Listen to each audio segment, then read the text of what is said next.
What is self-defense? Is it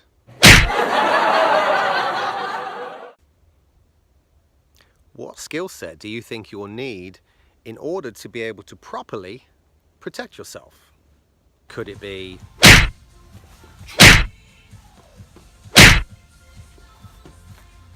maybe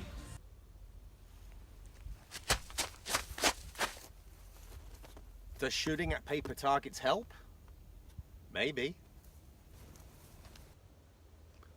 Does having a gun help? Owning a gun, does that help? Could be. So what is self-defense? Are you listening to what I'm saying?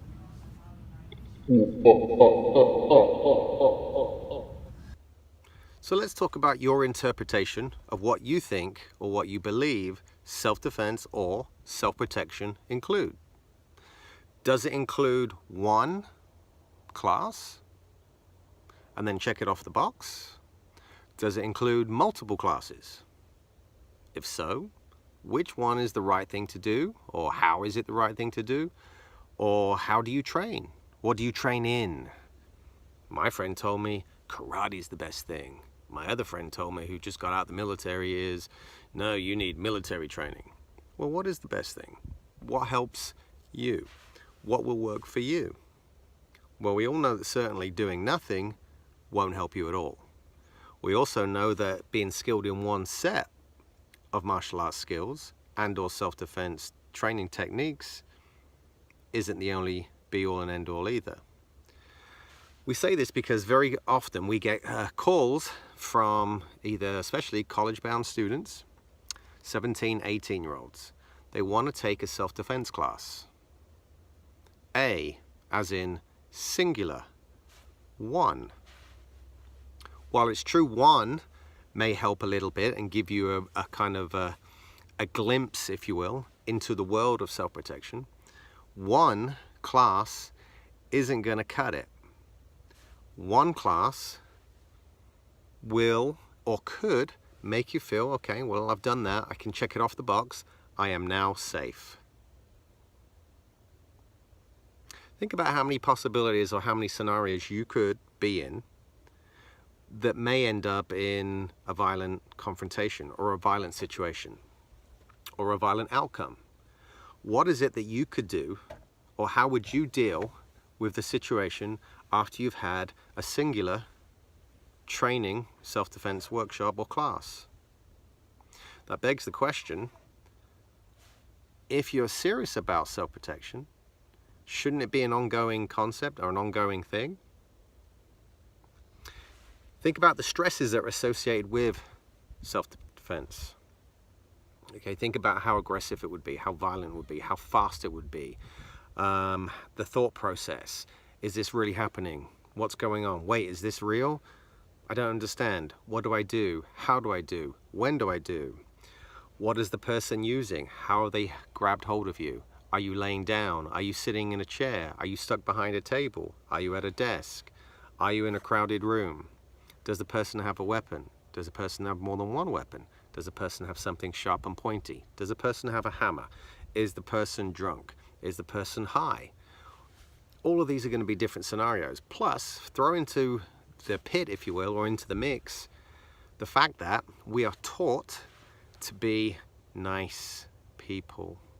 And so rather than accept the fact that intuition says, hey, you know what, this isn't a good situation, you shouldn't be here, or you need to leave, we tend to give our aggressors the benefit of the doubt, and then we take too long to act upon what our instincts tell us. So there's many criteria that would set up a successful, or your successful ability to be able to protect yourself. Using guns? Sure. But how many of you use firearms and actually train or use a firearm and train in combative circumstances? How many of you are fighting when that person is trying to take your firearm? It's not enough to have a CHL. I've had people come up to me and say, you know what, I've been thinking about this self-defense thing, but I have a gun. Cool, where's your gun? It's in my truck. Uh-huh. Does anybody see a problem with that? Well, I'm going to punch you in the face, we're going to fight, I'm going to beat you, then you can go get your gun. That's if I haven't beaten you within, you know, to a pulp. Or, yes, I have a gun. Great.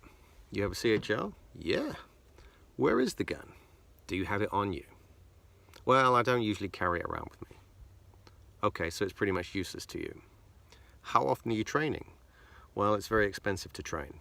Are there other scenarios you can do? Dry fire your gun, practice drawing your firearm from a seated position, from inside a vehicle, magazine changes, trigger control. There's so many concepts of using your firearm and so many stresses. Can you produce your firearm if somebody's running at you from, say, 21 feet or further? Can you use your firearm while somebody's wrestling with you or hitting you or got their hands on you?